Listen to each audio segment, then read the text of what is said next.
نحمدہ و نصلی علی رسولہ الکریم اما بعد فاعوذ باللہ من الشیطان الرجیم بسم اللہ الرحمن الرحیم۔ ناظرین، طاؤس کی حقیقت کی تیسری نشست میں آپ کو خوش آمدید کہتا ہوں۔ طاؤس کی حقیقت کی اس نشست کی بات کرنے سے پہلے آخری نشست کے اندر ہم نے جن باتوں کو ڈسکس کیا تھا ایک دفعہ میں پھر آپ کے سامنے وہ باتیں رکھتا ہوں۔ آخری نشست کے اندر ہم نے دیکھا تھا کہ اگر انسان کسی کام کو کرتے وقت اپنے ذہن میں آنے والے خیالات کا مشاہدہ کرے تو وہ بخوبی غور کر سکتا ہے کہ ایک خیال اس کی مثبت سوچ کی عکاسی کرتا ہے اور دوسرا خیال اس کی منفی سوچ کی عکاسی کرتا ہے۔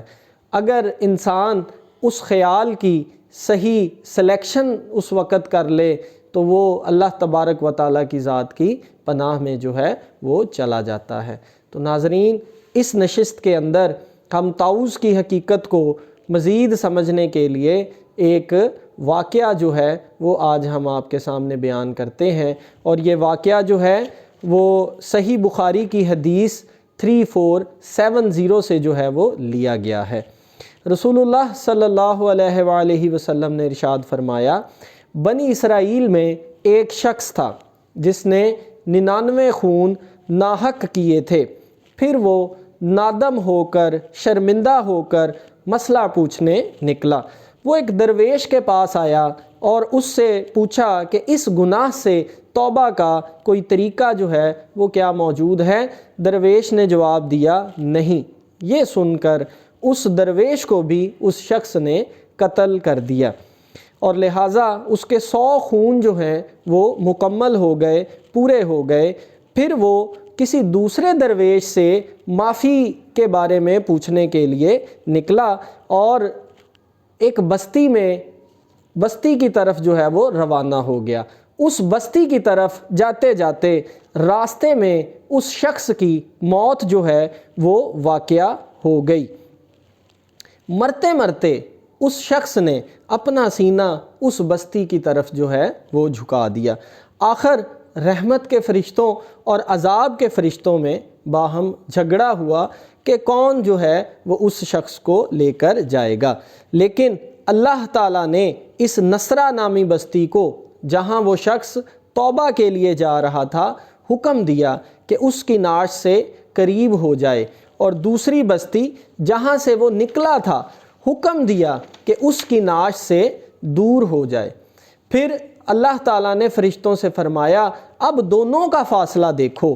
تو جب ناپا گیا تو اس بستی جہاں وہ توبہ کرنے کے لیے جا رہا تھا ایک بالشت ناشت سے نزدیک پایا، لہٰذا اللہ تبارک و تعالیٰ کی ذات نے اس کو بخش دیا۔ تو ناظرین، اس حدیث مبارکہ میں ہمارے لیے ایک بہت اہم سبق جو ہے وہ موجود ہے۔ تو آئیے اس سبق کو یہاں سے سمجھنے کی کوشش کرتے ہیں۔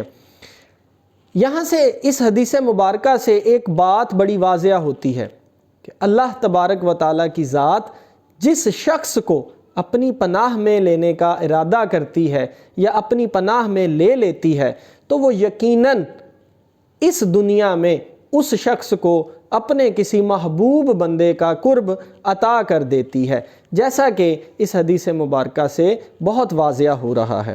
اور دوسری غور طلب بات یہاں پر یہ ہے کہ ابھی اس شخص نے صرف توبہ کی نیت کی تھی اور ابھی اس درویش کی بارگاہ میں نہیں پہنچا تھا جو نصرہ نامی بستی میں موجود تھا، تو اللہ تبارک و تعالیٰ کی ذات نے کیا کیا؟ زمین کو حکم دیا کہ وہ میرے بندے کی نعش سے جو ہے وہ قریب ہو جائے، اور فرشتوں کو حکم دیا کہ اسے رحمت والے فرشتے جو ہیں وہ آ کر لے جائیں۔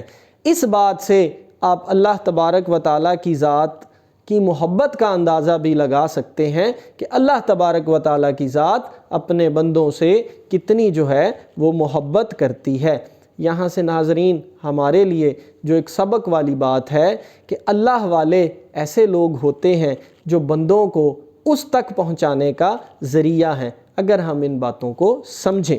اور اللہ والے کیا کرتے ہیں؟ اللہ والے انسان کو خود کی پہچان کا راز دے کر اللہ کی صفات کی جھلک بندے کے اندر پیدا کر کے انسان کو شیطان مردود کے چنگل سے چھڑا کر اللہ کی پناہ میں لے جاتے ہیں۔ اللہ تبارک و تعالیٰ کی ذات سے دعا ہے کہ اللہ تبارک و تعالیٰ کی ذات ہمیں بزرگان دین کو سمجھنے اور ان کے طریقوں پر عمل کرنے کی توفیق عطا فرمائے۔